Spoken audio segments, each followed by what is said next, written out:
Investment and retirement. अब बहुत लोग बोलते हैं कि सर मैं फाइनेंशियल फ्रीडम पाना चाहता हूँ, मैं रिटायर होना चाहता हूँ।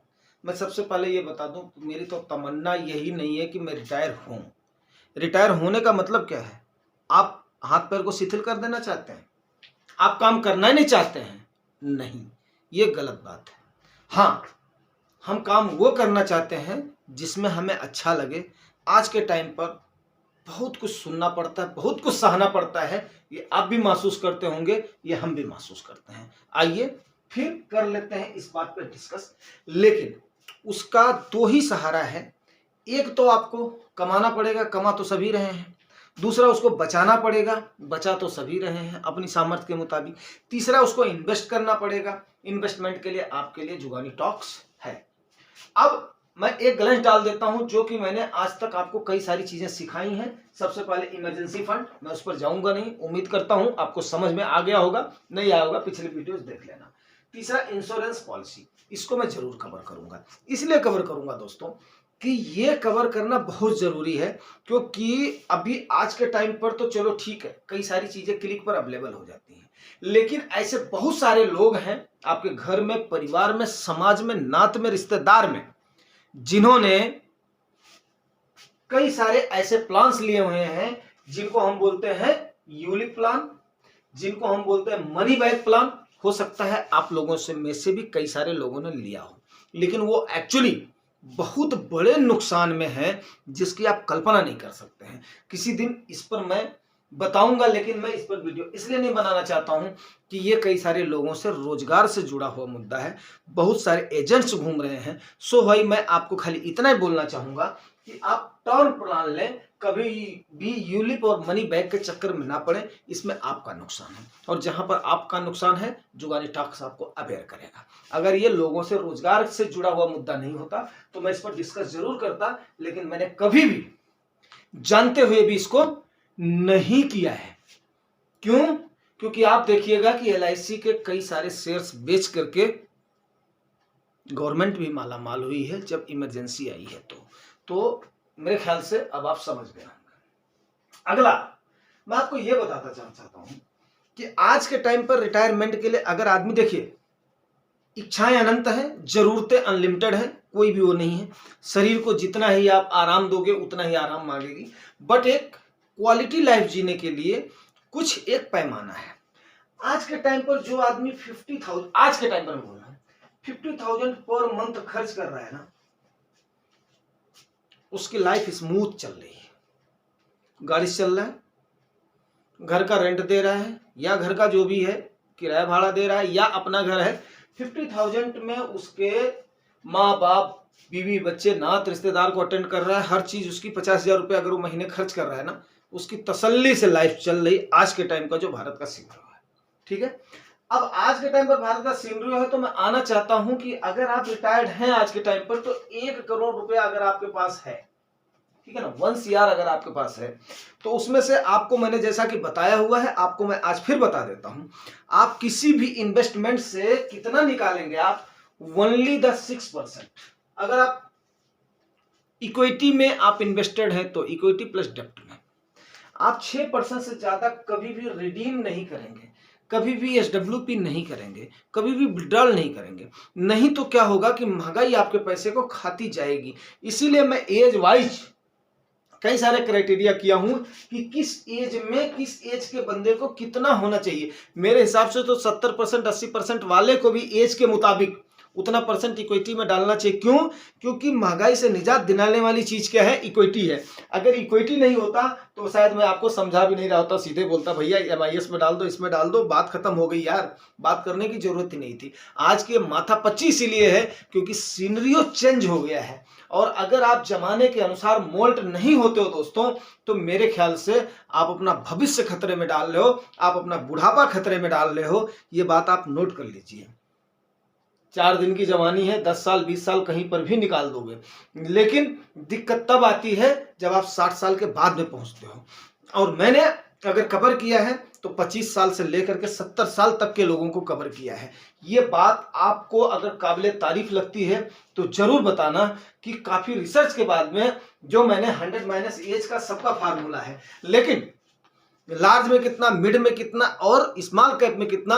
जो मैंने आप लोगों को फार्मूला बताया है वो कैसा लगा है वो आप लोग जरूर बताइएगा। उसमें देख करके, पिछले वीडियोस में देख करके आप लोग जरूर बताइएगा। सर्च करना आपका काम है, वो मेरा काम नहीं। मेरा काम है डालना, आपको एडवाइस करना। ओके, अभी आपको मैं एक बात बताऊं, आज के टाइम पर 1 CR है, आज के 10 साल के बाद में उसकी वैल्यू कितनी होगी आपको पता है? 1 CR की वैल्यू तो आपको मैंने बता दिया, या फार्मूला बता दिया, 15 × 15 × 15। बहुतों ने बताया होगा, मैंने भी बता दिया। ठीक है, 27 लाख आपने इन्वेस्ट कर दिया तो आपको 1 CR मिल जाएगा 15 साल के बाद में। और ये आपको एक बार में देने की जरूरत नहीं है। आप ओनली 15,000 रुपए पर मंथ किस में डालते रहो, इक्विटी में डालते रहो, आपका उससे ज्यादा ही हो जाएगा। अगर आपने सही तरीके से स्मार्ट इन्वेस्टमेंट किया है तो 15 साल के बजाय आपको 13 साल में मिल जाएगा। 13 साल से ज्यादा की गारंटी नहीं है, 13 या 12 साल में आपको मिल जाएगा अगर आप इन्वेस्टिंग कर रहे हो। जुगानी टॉक्स भी उससे ज्यादा की जिम्मेदारी उससे पहले की नहीं ले सकता है, अगर कोविड जैसा सिंड्रो भगवान न करे आए तो। अब इन्फ्लेशन आपको ध्यान रखना पड़ेगा। अगर आपको आज की डेट में 1 CR की जरूरत है तो आपको जस्ट आज के 10 साल के बाद में कितने की जरूरत है?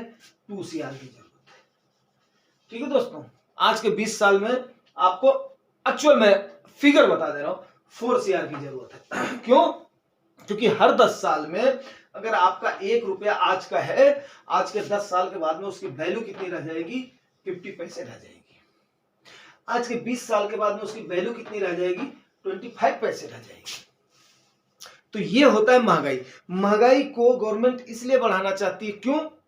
अंग्रेजों के टाइम पर महंगाई क्यों नहीं बढ़ती थी? अंग्रेजों के टाइम पर महंगाई इसलिए नहीं बढ़ती थी दोस्तों कि अंग्रेज हमारी तरक्की चाहते ही नहीं थे।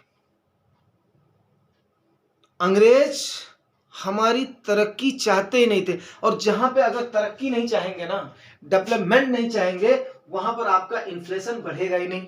क्यों? आप जिस हाल में वो पड़े रहो, आपका जो भी कंफर्ट आप पड़े रहो, जो आपसे लेना है वो उगाही करके गवर्नमेंट चली जाएगी, उनके स्टाफ, और वो मौज करेंगे। आप जहां पर हो फाड़ में जाओ, आपको कुछ नहीं लेना देना। तो अगर आपको तरक्की चाहिए तो उसके बाद में सरकार को ये पैमाना लागू करना ही पड़ेगा, सरकार की मजबूरी है। लेकिन अब सबसे बड़ी बात क्या है कि इंडिपेंडेंस के बाद में 97 तक गवर्नमेंट ने इन चीजों को दिया है। अब नतीजा ये हुआ कि आपको 14%, 15% देने के बाद में 14% से ज्यादा भी 14.5 तक दिया है गवर्नमेंट ने आपको। आप सोचिए। लेकिन जब 91 में पीएम बीपी सिंह थे उस समय, जिनको कि वर्स्ट प्राइम मिनिस्टर माना जाता है, उन्होंने कितना टन सोना गिरवी रखा था आपको अंदाजा होगा तो आप गूगल कर लीजिएगा। 90 के दशक में जब आपके आरबीआई गवर्नर मनमोहन सिंह जी बने हैं, तो उन्होंने फिर उसके बाद में क्या किया है कि आपके इसको प्राइवेटाइजेशन को शुरू किया है। उन्होंने बोला नहीं, हर चीज अगर गवर्नमेंट ही रेगुलेट करेगी तो फिर डेवलपमेंट नहीं हो पाएगा। तो सबसे बड़ा श्रेय किसको जाता है? मनमोहन सिंह जी को जाता है। हो सकता है लोग बोले सर आप कांग्रेसी हो रहे हो, नहीं, वो कांग्रेस के पीएम बाद में बने हैं, लेकिन वो आरबीआई के गवर्नर हमारे पहले रहे हैं। मैं कोई कांग्रेसी नहीं हूं, कोई भाजपाई नहीं हूं, मैं आपका एक आम नागरिक हूं। मैं अपने इन्वेस्टर्स की ही जो चिंता है, जो मेरी नॉलेज है, जो मेरी समझ है, जो मैंने सीखा है, मैं अपने इन्वेस्टर्स के हित में ही बात करता हूं। मेरा पेशा ही यही है, आपको समझाना। आपको, ये मेरा पैशन है, नॉट माय पेशा, ये मेरा पैशन है, आपको समझाना, आपको सिखाना। क्यों? क्योंकि मैंने अनुभव से सीखा है, और एजुकेशन का कोई सब्स्टिट्यूट नहीं होता है। अभी चलिए हम आ जाते हैं मुद्दे पर, mutual fund investment and retirement. अब रही बात कि रिटायर्ड आप होना क्यों चाहते हैं? रिटायर्ड आप इसलिए होना चाहते हो, रिटायरमेंट में मतलब यह है कि आप, ऐसा नहीं कि आप काम नहीं करना चाहते हो, आप काम वो करना चाहते हो जो कि आपका दिल करे। सीधी सी बात है, हर कोई वो चाहता है। कौन जाए ऑफिस में, कौन सुने उस खड़ूस आदमी की झिकझिक, उस खड़ूस आदमी की झिकझिक कौन कहे, जो कि ये जानते हुए भी कि मुझे नहीं पता है ये चीज, फिर भी आपके ऊपर हुक्म चलाता है। और उस समय आपको कितना गुस्सा आता है, मेरे से बेहतर कोई नहीं जानता है। तो मैं आपके दर्द से वाकिफ हूं, मैं आपके तकलीफ से वाकिफ हूं, लेकिन अगर इस तकलीफ से निजात पाना है तो आपको सबसे पहले अपने इस खड़ूस की बात सुननी पड़ेगी। आप मेरी बात को समझिए, आप इसलिए सुनना पड़ेगा क्योंकि आपने जो एक जर्नी स्टार्ट करी हुई है, इस जर्नी को लाने के लिए आपको बर्दाश्त करना पड़ेगा। क्यों? क्योंकि आपका कंटिन्यूड रहेगा। आपने एक बार प्रेशर में आकर के, दबाव में आकर के थक ले पकड़ अपना, नहीं करना मेरे को। तो मेरे भाई, रिटायरमेंट की कोई एज नहीं होती है, बट आपको इन चीजों को फॉलो करने के लिए इन्फ्लेशन को आपको ध्यान में रखना पड़ेगा। तो मैंने आपको बता दिया इमरजेंसी फंड, उसके बाद में इंश्योरेंस पॉलिसी। इंश्योरेंस पॉलिसी का भी आपको बता दिया, केवल आप टर्म प्लान लेना। टर्म प्लान कितना लेना? 100 टाइम ऑफ मंथली सैलरी, उतने का आप इन्वेस्ट प्लान लीजिएगा। 6 मंथ इंटू मंथली सैलरी, वो आपका इमरजेंसी फंड हमेशा होना चाहिए। उसके बाद में फिर आप अपनी महंगाई को ध्यान में रखते हुए, इन्फ्लेशन को मद्देनजर करते हुए आप अपना इन्वेस्टमेंट की जर्नी स्टार्ट करना। ठीक है? अब ये उनके लिए है जिनकी कम से कम इतनी इनकम है। लेकिन मेरे व्यूअर्स में कई सारे लोग ऐसे हैं जिनकी इनकम इतनी नहीं है। लेकिन दोस्तों, मैं आपको एक बात बता दूं, मैंने अपना इन्वेस्टमेंट 1200 रुपए से स्टार्ट किया था।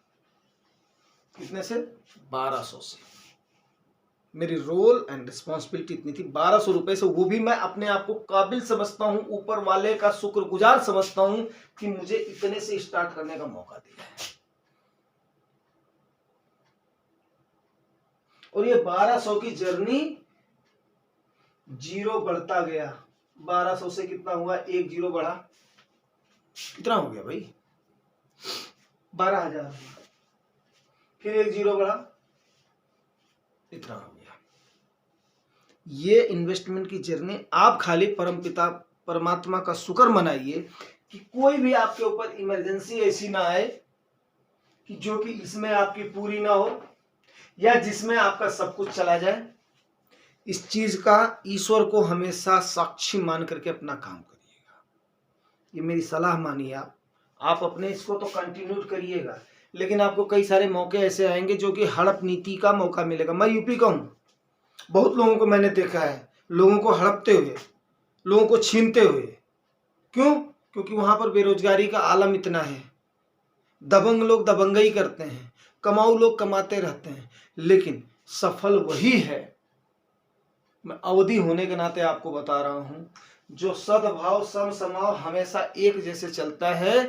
वो हमेशा ऊंच नीच मतलब ये वाला ऊंच नीच नहीं, थोड़ा सा अप एंड डाउन, उसकी परवाह नहीं करता है।